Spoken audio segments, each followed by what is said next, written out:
Selamat pagi bagi kita semua, rekan-rekan mahasiswa-mahasiswi Amik Medikap. Hari ini kita akan masuk dalam pertemuan kita yang ke-10. Sebelumnya kita berdoa.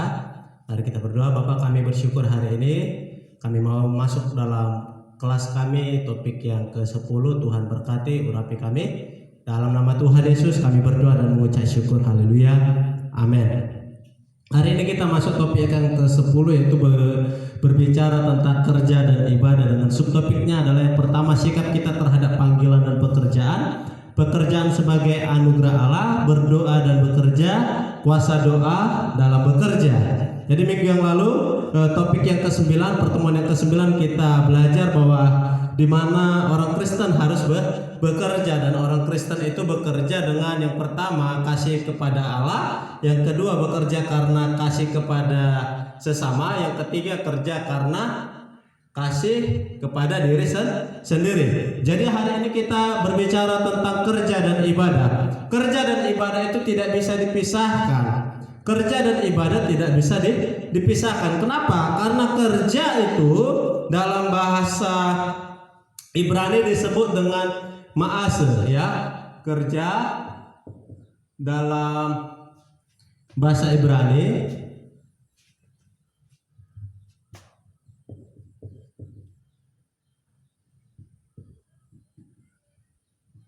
disebut dengan ma'ase, ya, yang artinya adalah kegiatan atau perintah Tuhan. Artinya kegiatan atau perintah Tuhan. Lalu kerja itu juga disebut dengan yeegia, artinya keletihan dan amal. Disebut juga yeegia.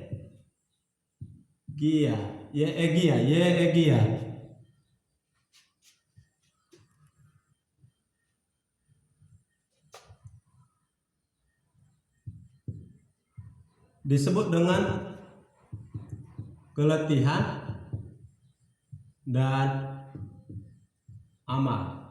Jadi bahwa kita itu bekerja, ya, melakukan kegiatan perintah Tuhan dengan kesungguh-sungguhan, dengan keseriusan. Matius pasal 11 ayat 28. Matius pasal 11 ayat 28. Jadi kita itu nggak boleh kerja asal-asalan. Kita bekerja itu nggak boleh main-main, tetapi kita harus serius. Dan ibadah itu disebut dengan dalam bahasa Ibrani disebut dengan avoda, dan bahasa Yunani disebut dengan latersia, ya, atau ergon, yang artinya hamba yang meniarap, mengungkapkan rasa syukur, mengungkapkan rasa hormatnya kepada Tuhan, ya. Ibadah bahasa Ibrani disebut dengan avoda. Avoda artinya hamba yang meniara, lalu mengungkapkan rasa syukur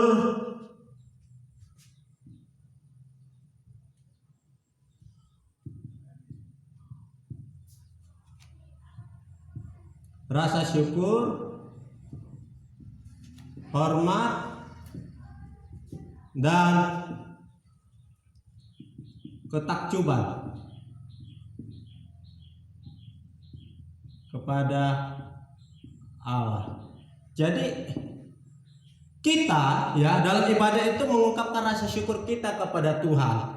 Jadi nggak boleh main-main juga, karena penuh dengan rasa hormat. Jadi ibadah, ya, di zaman Tuhan Yesus dilakukan itu di sinagoge. Sinagoge itu adalah tempat di mana orang-orang percaya berkumpul memuji Tuhan, ya. Ibadah dilakukan di sinagoge. Ibadah dilakukan di sinagoge atau rumah, ya, rumah. Jadi sinagoge ini tempat di mana orang percaya berkumpul di dalam rumah, dan mereka itu di dalam ibadahnya itu memuji Tuhan, membaca firman Tuhan, dan menjelaskannya. Firman Tuhan.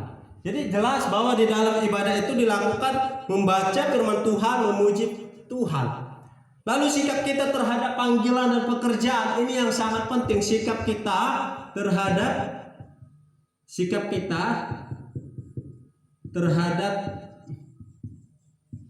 panggilan dan pekerjaan. Sikap kita yang pertama adalah menghargai waktu.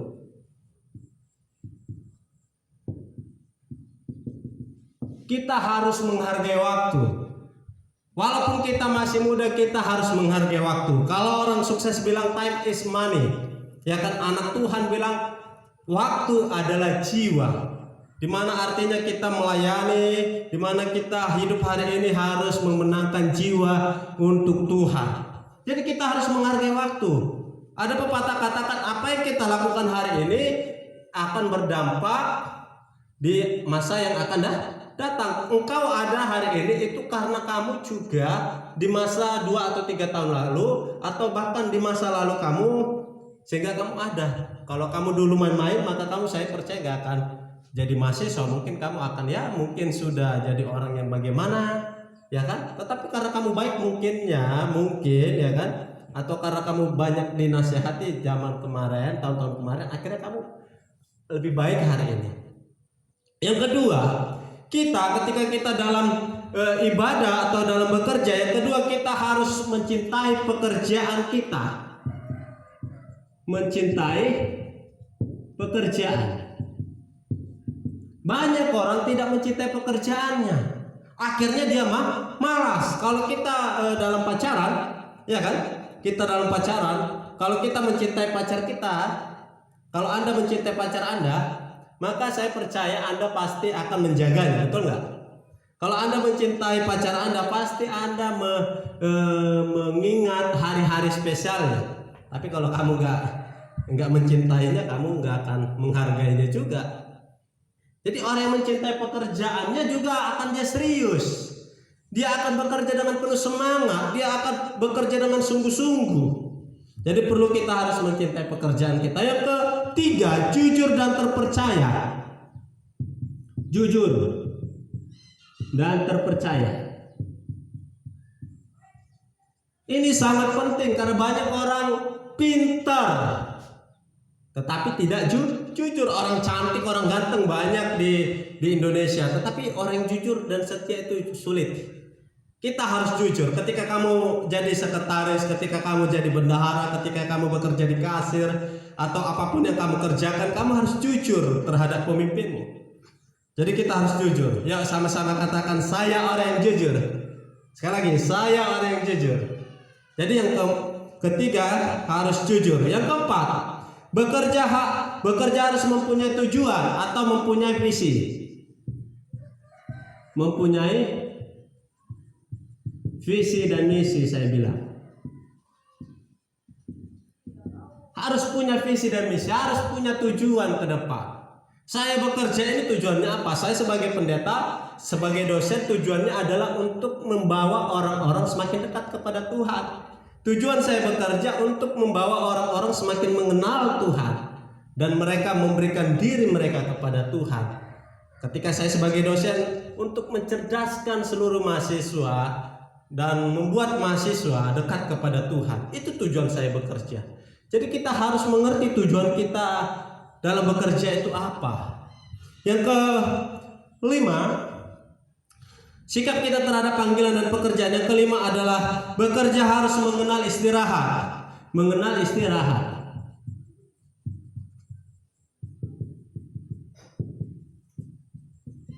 Ada namanya have fun.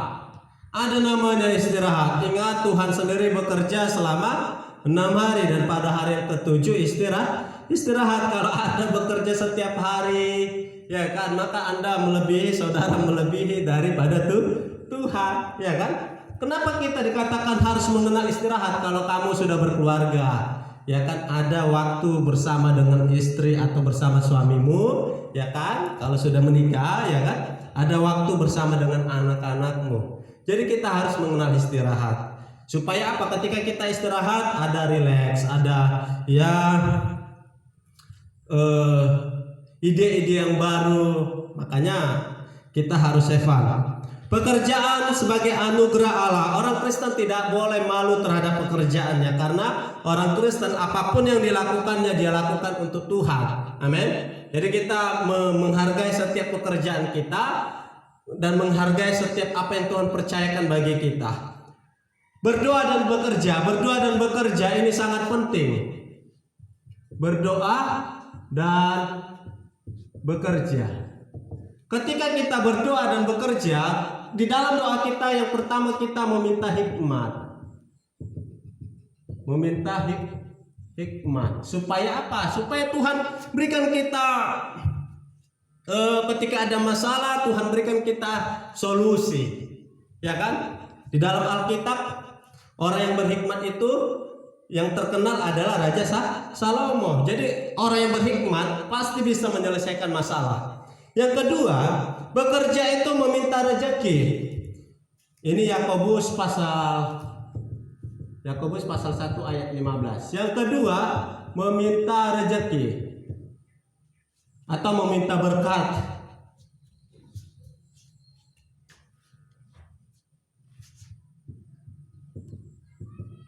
Kita meminta rezeki atau berkat, Matius pasal 6 ayat 11. Tuhan berikan kami berkat, Tuhan tambahkan kami berkat. Doa Bapa kami juga apa? Tuhan berikanlah kami pada hari ini makanan kami yang secukupnya. Itu minta berkat. Doa Bapa kami ya. Terus apa? Minta kesembuhan jika kita sakit. Meminta kesembuhan.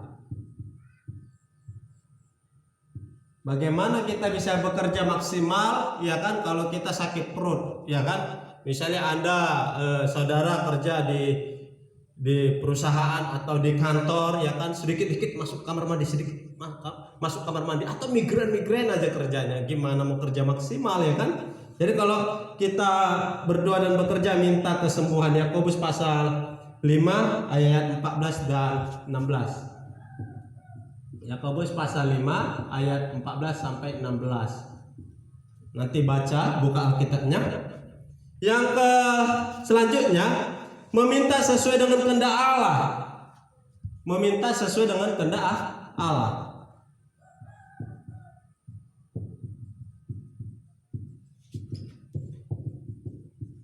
Tuhan, berikanlah saya jabatan, tetapi sesuai dengan kehendak-Mu.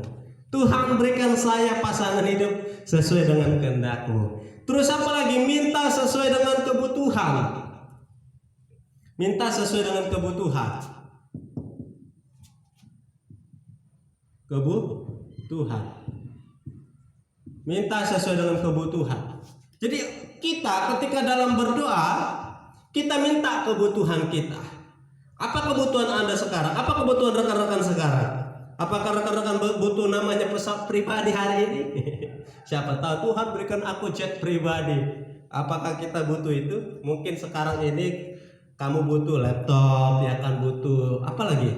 Pakai data, ya kan, supaya bisa kuliah online. Minta, nggak masalah itu. Jadi minta sesuai dengan kebutuhan. Filipi pasal 4 ayat 6 sampai 9. Jadi doa mengandung kuasa yang luar biasa. 1 Raja-Raja pasal 18 ayat 37 sampai ayat yang ke-38. Tidak berdoa berarti tidak memperoleh apa-apa. Yakobus pasal 4 ayat 2. Jadi kita harus juga berdoa, kita harus bekerja. Amin. Berdoa dan bekerja. Ketika kita bekerja, kita doakan, dan yang kita doakan kita kerjakan. Ya, itu hal yang memang harus seimbang. Kuasa doa dalam bekerja. Doa itu mengandung kuasa yang luar biasa. Yakobus pasal 5 ayat 16 sampai 18. Jadi orang Kristen tidak memiliki kuasa kalau hidupnya ya tidak dengan doa dan tidak bekerja, karena Tuhan aja, Allah aja bekerja, ya. Yesus sendiri juga bekerja. Apa pekerjaan orang tua Yesus, rekan-rekan? tukang kayu. Maka saya percaya Yesus juga ikut bekerja, ya kan? Jadi mari kita bekerja, mari kita berdoa, mari kita lakukan semua kegiatan kita yaitu untuk memuliakan Tuhan. Kalau saudara tidak bekerja karena ibadah, itu juga salah. Kalau saudara tidak ibadah karena bekerja, itu juga salah. Karena ketika saudara bekerja, ketika saudara beribadah, itu juga dilakukan untuk Tuhan. Jadi mari segala sesuatunya lakukan untuk Tuhan.